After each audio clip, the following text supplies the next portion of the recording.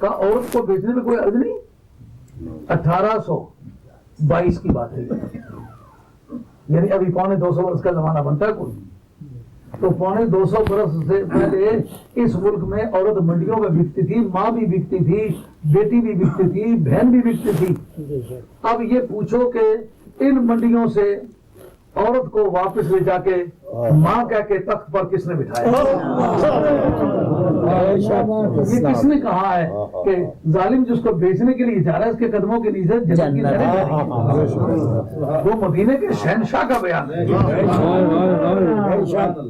جس نے یہ فیصلہ کیا تھا آج سے 1400 برس پہلے کہ آج کے بعد ماں کو نہیں بیچا جا سکتا، بیٹی کو نہیں بیچا جا سکتا، بہن کو نہیں بیچا جا سکتا، بلکہ بہن بیٹی یا کوئی بھی محرم کسی کی کنیز ہے، اس نے خرید لی ہے، جو ہی خریدے کا آزاد ہو جائے گی. ایک تو ہے نا بیچے، اگر خریدے تو خریدے وقت ہی آزاد ہو جائے گی، کیونکہ اس کی بہن لگتی ہے، اس کی ماں لگتی ہے، اس کی محرم ہے. محرم کسے کہتے ہیں؟ جس کے ساتھ نکاح کبھی نہیں ہو سکتا، وہ محرم ہے. ایسے رشتے کی رشتہ دار ہے جس میں اس کا نکاح ممنوع ہے، جو خریدے کا خریدتے ہی آزاد ہو جائے. یہ فیصلہ کس کا تھا؟ یہ رومن امپائر کا تھا؟ یہ پرشین امپائر کا تھا؟ نہیں تھا. ادھر مالکہ ہو سکتی تھی؟ نہیں ہو سکتی. پروپرائٹری رائٹ، مالکانہ حقوق 1860، ابھی 145 برس کا زمانہ پورا نہیں ہوا. 1860 میں ان عورتوں کو اس ملک کے اندر مالکانہ حقوق ملے ہیں. بات سمجھا رہی نہیں آ رہی؟ اس ملک کو سمجھے بڑا ترقی یافتہ ملک ہے، مجھے اس کی ترقی سے کوئی اختلاف نہیں، لیکن یہ کہنا کہ اسلام نے عورت کے ساتھ زیادتی کی ہے، عورت کے ساتھ زیادتی کرنے والی تو یہ قوم ہے. میرے پاس ریکارڈ موجود ہے، میرے خلاف کوئی دعویٰ کرو، میں دعوے عدالت میں پیش کروں گا، میں فوٹو پیش کروں گا کہ برسٹل منڈی میں یہ عورتیں بک رہی ہیں. ان منڈیوں پر سے کون واپس لایا ہے؟ بخاری کی حدیث ہے، من کانت لہو بنتن اور بنتان، اختن اور اختان، فاحبہن فاقسم علیہن فاتق اللہ فیہن فلہ الجنہ او کما قال علیہ السلام. سنی سنائی بات نہیں کرتا، خود بخاری پڑھائی ہے، پڑھائی ہوئی بات کرتا. اس کی ایک بیٹی ہو یا ایک بیٹی سے زیادہ ہوں، ایک بہن ہو یا ایک بہن سے زیادہ بہنیں ہوں، ان کے ساتھ پیار بھی کرے، احسان بھی کرے، یعنی جو ان کا حق نہیں بنتا وہ بھی ان کو دے. اس کا نام ہے احسان. احسان اس کو کہتے ہیں جو کسی کا حق نہیں بنتا وہ اس کو دینا. پیار بھی کرے، جو ان کا حق نہیں بنتا وہ بھی دے، پھر بھی خدا سے ڈرتا رہے.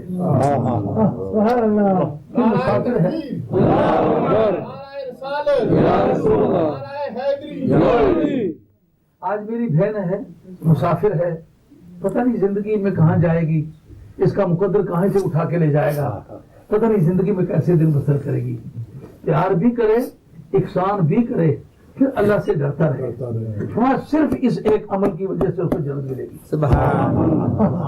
اب اس پیار کی وجہ سے جنت کا فیصلہ کس نے کیا؟ سرکار دو عالم. تو اب بتاؤ احسان کس نے کیا؟ رومن امپائر نے کیا؟ نہیں. پرشین امپائر نے کی حکومتیں تو دو ہی تھی پوری دنیا میں. تو جب سرکار فیصلہ فرما رہے تھے تو مدینہ طیبہ کی کھجوروں کے نیچے بیٹھ کے، یہ جنگ بدر کے بعد، بلکہ جنگ احد کے بعد یہ سورہ نساء اتری ہے. وجہ کیا تھی؟ 70 صحابہ شہید ہوئے نا، اور ایک ایک صحابی کی کئی بیویاں تھیں، اس عورتیں بھی بیوہ ہوئیں، بچے بھی یتیم ہوئے. اب ان کا وراثت کا کیا سلسلہ ہو، کھانے پینے کا کیا بندوبست ہو، اس وقت قانون وراثت آیا ہے، سورہ نساء اس وقت اتری ہے. اس وقت یہ فیصلے ہوئے کہ عورت جو ہے بیوی بن کے بھی ورثہ پائے گی، بیٹی بن کے بھی ہر حالت میں ورثہ پائے گی، خواہ کچھ بھی حالات ہو بیٹی بن کے ورثہ پائے گی، خامد سے خواہ کچھ بھی ہو ورثہ پائے گی، اپنے بیٹے سے کیسے بھی حالات ہو ورثہ پائے گی، اپنی بیٹی سے ورثہ پائے گی، بعض حالات میں بھائی سے بھی ورثہ پائے گی. یہ مختلف ورثے کے. اب جس کے پاس بظاہر کوئی حکومت نہیں تھی وہ بیٹھ کے جب فیصلہ کر رہا ہوگا تو دنیا کی دو بڑی طاقتوں نے کہا یہ غلط کہتے ہو، کوئی ان پر عمل نہیں کرے گا، نہ یہ کام ہو سکے گا. اس وقت تاجدار مدینہ علیہ السلام کی وہ جو غیبی قوت تھی اس نے للکار کے کہا کہ گھبراؤ نہیں, وہ وقت قریب آئے گا کہ تم میں کھجوروں کے نیچے بیٹھ کے, جبکہ میرا کوئی سیکریٹریٹ نہیں ہے, کوئی میرا کیپٹل نہیں ہے, کوئی دفتر نہیں ہے, اور میرے صحابہ ننگے پھر رہے ہیں, ایسی حالت میں فیصلہ کر رہا ہوں اگر واقعی میں اللہ کا سچا نبی ہوں تو کل زمین کو اس کو قانون کو مانا جائے گا. پوری دنیا سے ٹکر لے کے عورت کے حقوق دلانے کا کام تو محبوب کبریا نے 1919 میں پہلی مرتبہ اس ملک میں عورت کو ووٹ ڈالنے کا دیا گیا, اس کو پہلی مرتبہ فرنچائز کیا گیا 1919 کی ہسٹری نکال کے دیکھیں. اس پر اگر گفتگو لمبی ہو جائے گی, لیکن آپ کو یہ اندازہ ہونا چاہیے کہ عورت پر جو احسان کیا ہے وہ اب اس کو یہ سمجھنا کہ میرا حق ضائع کیا گیا ہے, مجھے امامت ملنی چاہیے تھی. انہیں یہ نہیں پتا یہ ڈیوٹی کا نام ہے, یہ حق کا نام نہیں ہے, یہ ڈیوٹی کا نام ہے. ڈیوٹی اسے کہتے ہیں جو کرنا پڑتی ہے, اگر کرنا پڑتی تو کرتی کیسے؟ بدل کے ناپاک ہونے کے ایام ہر مہینے میں آپ بھی اور میں بھی ماؤں سے پیدا ہوئے ہیں, ہماری بیٹیاں بھی ہیں, ہماری بہنیں بھی ہیں, لیکن مسئلہ دینی ہے, کرنا پڑتا ہے. کم سے کم اس کے بدن کے ناپاک ہونے کے دن جو ہے وہ 3 ہیں, زیادہ سے زیادہ 10 دن ہے. اگر امامت کی اس کی ڈیوٹی کرنی پڑتی 3 دنوں میں امامت کون کرتا؟ کہتا کوئی دوسری عورت لے آتے, اس کے بھی وہی دن ہوتے, پھر کون کرتا؟ پھر نفاس کی جو کم سے کم مدت ہے وہ تو ہے نہیں. جو ہی بچہ پیدا ہو اگر بدن صاف ہے تو غسل کیا جا سکتا ہے, جیسا خاتون جنت کی ایک بھی نماز قضا نہیں ہے. جتنے بچے اللہ تعالیٰ نے دیے ہیں کسی کے بدن پر بھی نجاست نہیں تھی, خاتون جنت کے بدن پر بھی نجاست نہیں کیا اور نماز پڑھی, ایک بھی نماز آپ کی قضا نہیں. نہ آپ کو مینسز آئے نہ آپ کو نفاس آیا, لیکن نارملی کم سے کم ولادت کا وقت اور زیادہ سے زیادہ 40 دن یہ لگاتار نفاس کے ایام ہیں. یہ 40 دن اس کا بدن ناپاک رہتا, بتاؤ پھر ان دنوں میں امامت کون کرتا؟ جب ماں بہن بیٹی پر بچے کو جنم دینے کا وقت ہوتا, اٹھنے بیٹھنے تو اس کے پاس توفیق نہ ہوتی, مسجد والے کہتے آؤ آ کر امامت کرو نہیں تو تنخواہ نہیں ملے گی. یہ حق نہیں, یہ ڈیوٹی ہے. اس سے ایگزمپٹ کرنا اسلام کی شفقت ہے. رہ جاتی ہے بات جواز کی کہ عورت کو امامت کا حق. حضور نے فرمایا لا یبلغ قوم ولوا امرهم الى امرأة, یہ بخاری کی حدیث ہے. تو وہ قوم کبھی کامیاب نہیں ہوگی کہ جو اپنے اختیارات کی باغے دورے جو ہیں وہ عورتوں کے حوالے کر دے. اب ظاہر ہے میں ایک مسجد نشین آدمی ہوں, اگر آپ ایک فیکٹری کی ڈیوٹی میری لگا دیں کہ یہ آپ چلائیں, میں چلا سکوں گا؟ تو میں کہوں کتنی زیادتی قوم نے میرے ساتھ کی ہے, میں اتنا پڑھا لکھا آدمی ہوں, میں اتنے علم پڑھا ہوا ہوں, میں اتنا تجربہ رکھتا ہوں. وہ جتنا بھی تجربہ رکھتا ہوں فیکٹری کا تجربہ تو میرا نہیں ہے. فیکٹری کے بارے میں میرا مطالبہ کرنا کی درست بات نہیں ہے. ایک بہت بڑا ویئر ہاؤس ہے, اس کو چلانے کا کام ہے. اگر کتابی کام ہو پھر تو میں کر سکتا ہوں, ٹیچنگ کا کام ہو تو میں کر بھی کر سکتا ہوں, کرا بھی سکتا ہوں. اگر کوئی مینجمنٹ ہے تعلیم کی تو میں کر سکتا ہوں, لیکن ویئر ہاؤس میں نے ساری زندگی کبھی چلایا نہیں. اور اگر میں یہ کہہ دوں گا میں کبھی کسی ویئر ہاؤس میں نہیں کہتا ہوں, غالباً یہ بھی صحیح ہو, مجھے یاد نہیں آنا چاہیے. جب میں ساری زندگی ویئر ہاؤس میں گیا ہی نہیں ہوں تو میں کہوں کام مجھے ویئر ہاؤس کھول کے نہیں دیا, کون میرے ساتھ بڑا ظلم کیا ہے. میں تو پڑھا لکھا آدمی ہوں, وہ ایک ایک جماعت ہی پڑے ہوئی, وہ ویئر ہاؤس چلاتے, مجھے ویئر ہاؤس نہیں دیتے. تو دیکھنا ہے کہ میں ویئر ہاؤس چلانے کی پوزیشن میں ہوں. ماں بہن کے جو کام تھے وہ اس کو دیے. تیرا کام اچھے نوجوان پیدا کرنا ہے. نساؤکم حرث لکم. آج حضرت امام حسین کا کریڈٹ خاتون جنت کو جاتا ہے.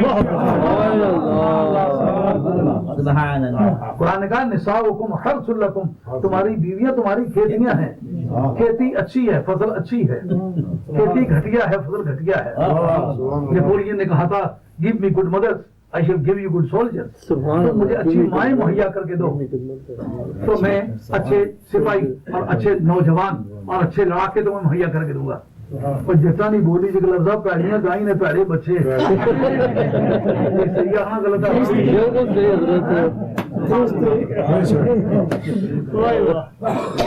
حضرت علی مرتضیٰ نے 7 بیویاں اور کی ہیں, ان میں سے نہ حسن پیدا ہو سکا نہ حسین. مولا مرتضیٰ سے پوچھا گیا, مولا مرتضیٰ زندگی کے وہ ایام جب آپ کے تلوار کا وار